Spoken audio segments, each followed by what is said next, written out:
12.12 군사반란 당시 끝까지 군인의 본분을 지키다 전사한 고 김호랑 중령을 기리는 추모제가 고향 김해에서 열렸습니다. 46년이 지난 지금도 그의 용기와 희생은 깊은 울림을 주고 있습니다. 경남 대부분 지역에 쌀쌀한 날씨가 이어지고 있는 가운데 주말도 하늘 표정이 좋지 않겠습니다. 서부 경남을 중심으로 비와 눈 소식도 있어서 교통안전에 주의해야겠습니다. 하나오션이 협력사 직원 성과급을 직영 근로자와 동일하게 지급하기로 했습니다.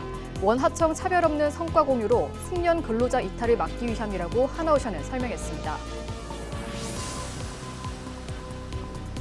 우리 지역 국회의원들의 최근 활동 소식을 전하는 국회는 지금입니다. 지역마다 활발한 의정 활동을 펼치고 있는 도내 의원들의 이번 주 활동 짚어봅니다.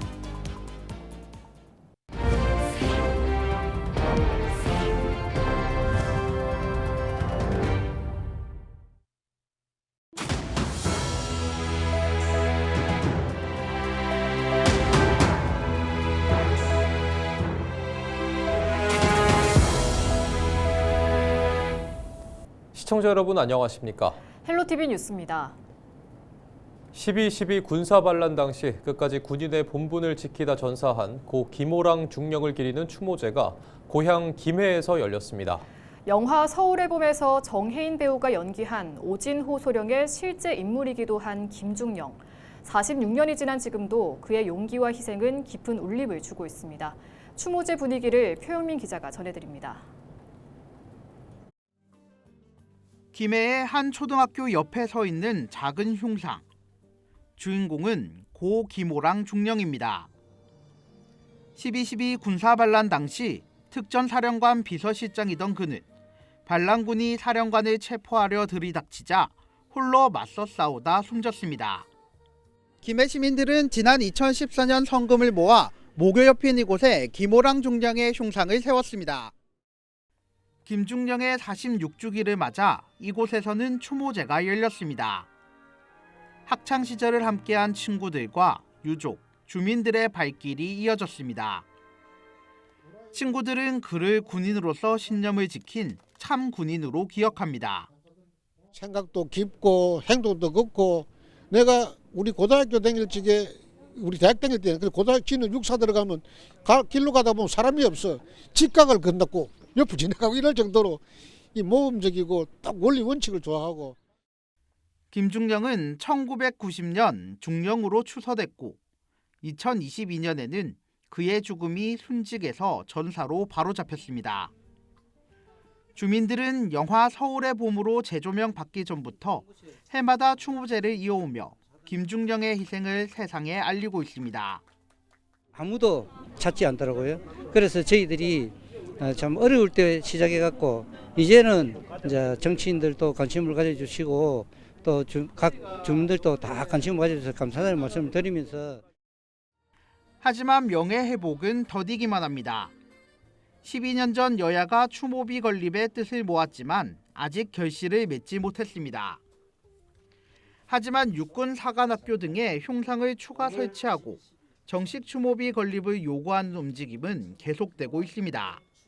지난 12월 3일 불법계엄 내란이 다시 일어났기 때문에 이것은 분명히 고 김호랑 중령에 대한 평가를 다시 해서 육군사관학교 또는 특전사에 동상을 세워주시고 반란의 혼란 속에서도 끝까지 맡은 바 임무를 지킨 한 장교. 46년이 지난 지금도 작은 흉상 앞에는 그의 이름을 기억하려는 발걸음이 이어지고 있습니다. 헬로티비 뉴스 표영민입니다.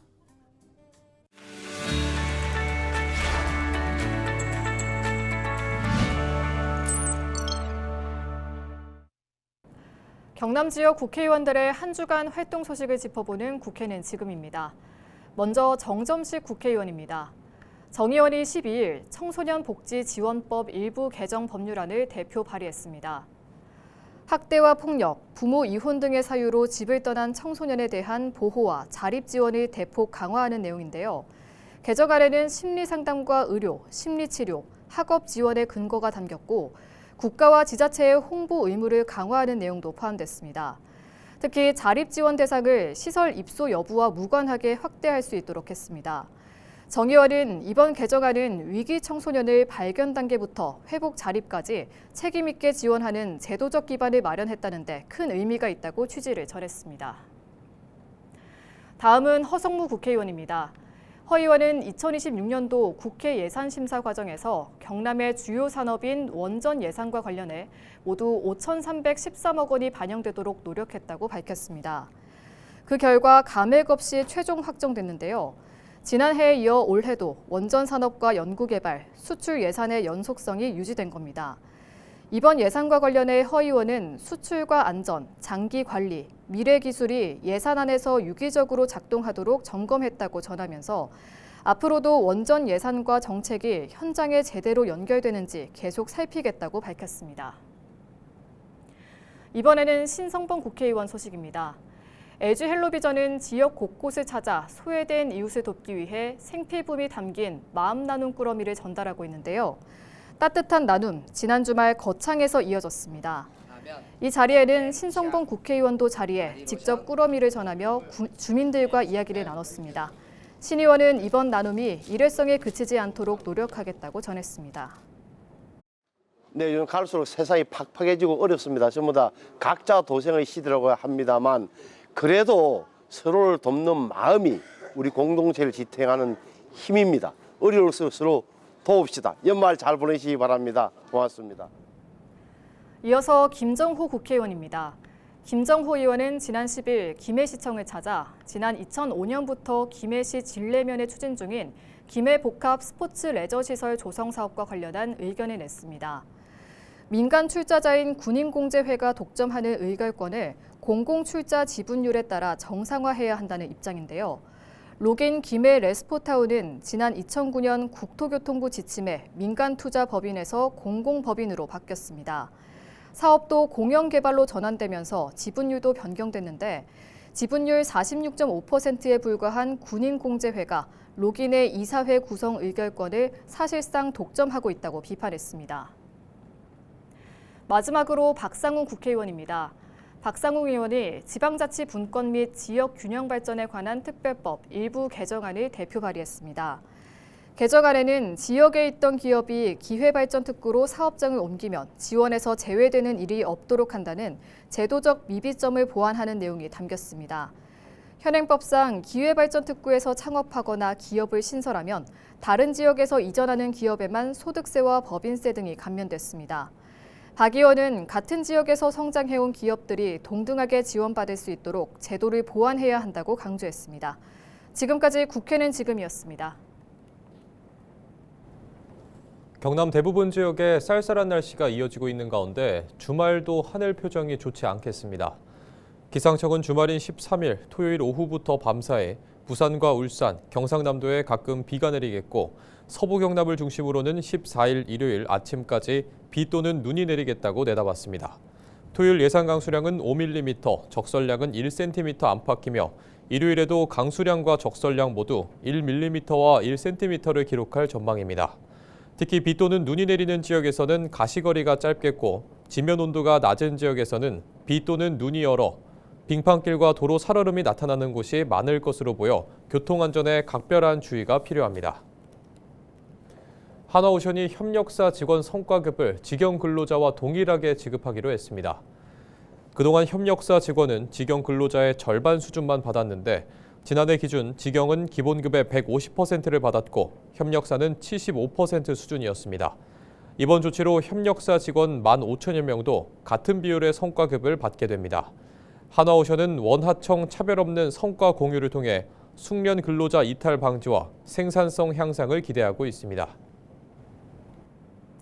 양산시가 내년 하반기 개통 예정인 양산 도시철도를 운영할 사업자를 최종 선정했습니다. 도시철도의 운영과 유지 관리 등을 맡게 된 사업자는 우진 메트로 양산으로 국내 철도 차량 제작 전문 기업인 우진산업의 자회사입니다. 양산시와 우진 메트로 양산은 지난 10일 계약을 체결했습니다. 이번 계약에 따라 우진 메트로 양산은 단계별 인력 채용과 투입, 철도 종합시험 운행 준비, 운영 매뉴얼을 구축할 예정이며 2026년 4분기부터 향후 5년간 운영 및 유지 관리를 전담하게 됩니다. 통영시가 서울 올림픽파크텔에서 열린 제21회 대한민국 스포츠산업 대상 시상식에서 우수 지방자치단체상을 수상했습니다. 시는 올해 스포츠 기반 시설 확대와 국제 전국 규모 스포츠 대회 유치, 전지훈련팀 유치 활성화 등이 좋은 평가를 받은 것으로 알려졌습니다. 저출생 여파로 학교와 학생 수가 줄면서 교육부는 교사 정원 감축에 돌입했는데요. 교육 현장에서는 반대 목소리가 나오고 있습니다. 현실을 반영하지 못한 감축이라는 건데 국회에서는 제도 개선을 위한 토론회도 열렸습니다. 이세진 기자의 보도입니다. 올해 전국 학생 수는 500만 명을 겨우 넘겼습니다. 이마저도 내년에는 500만 명 아래로, 2033년에는 400만 명 아래로 떨어질 거라는 분석이 나옵니다. 교육부는 학령 인구 감소를 근거로 교사 수 감축에도 들어갔지만 지역 교육감들은 반대 목소리를 내고 있습니다. 교육의 관점이 굉장히 많이 바뀌어지면서 아이들 한 명 한 명에 대한 맞춤형 교육 시대로 접어가기 때문에 지금 교원 정원을 관리하는 방식이 과연 맞는가? 학생 수를 기준으로 하는 현재의 교원 정원 제도가 현실을 반영하지 못하고 있다는 학교 현장의 지적도 나옵니다.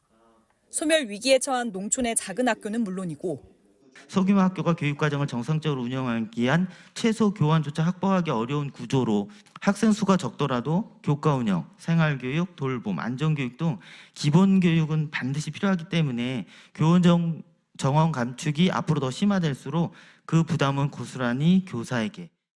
과밀학급으로 몸살을 앓고 있는 신도시 학교에서도 제도 개선이 시급하다고 보고 있습니다. 28명이 넘는 과밀학급과 34명이 넘는 초과밀학급이 존재하는 지역일지라도 중소도시 지역의 학생 수 감소를 이유로 과밀학급 지표를 미반영하여 해당 지역의 정원 총량이 줄어드는 모순이 발생합니다. 국회에서는 교사 정원 산정 기준을 학생 수에서 학급 수로 변경하는 법안도 발의됐습니다. 법안을 대표 발의한 정치권은 학교를 줄이는 방식이 아니라 학교의 교육 여건을 개선하는 방향으로 정책이 바뀌어야 한다는 입장입니다. 여야를 넘어서 대한민국의 미래를 결정하고 또 저출생 문제도 해결하고 또 도시 문제도 해결하고 우리 농어촌 문제도 함께 해결하는 이 교원 정원제도 개선을 반드시 함께. 교육부는 오는 2027년까지 공립 초중등학교 교원 정원을 2023년 대비 최대 30%까지 줄이겠다는 방침. 시대적 숙명이라는 시각도 공존하는 가운데 교사 감축이 교육 본질을 해칠 수 있다는 우려도 커지고 있습니다. 헬로티비 뉴스 이세진입니다. 부산해양수산청이 오는 15일부터 26일까지 부산항 일대 공유 수면에 방치된 선박을 집중 점검합니다. 이번 점검은 북항, 감천항, 신항을 중심으로 선체의 부식 상태와 수질 오염 가능성, 해상교통 지장 여부 등을 중점적으로 조사합니다. 부산해수청은 선박 제거가 필요한 경우 소유자에게 자진 제거 명령을 내리고 불이행 시 해경 고발과 함께 직권 제거를 검토할 방침입니다. 올해 3분기까지 바지선과 어선 등 4척이 제거됐으며 12월에는 창원시 진해구 제덕항에서 방치 선박 3척과 폐어구가 추가 제거됩니다. 내년부터 경상남도에서 정신응급 당직 의료기관이 운영됩니다. 경상남도는 양산시 형주병원과 고성군 고성성심병원, 창원시 현대사랑병원, 사천시 사천동의병원, 사천 한마음병원 5곳을 권역별 정신응급 당직 의료기관으로 지정했습니다. 또 아동과 청소년을 대상으로 한 정신응급 당직 의료기관으로 김해시 한사랑병원을 정했습니다.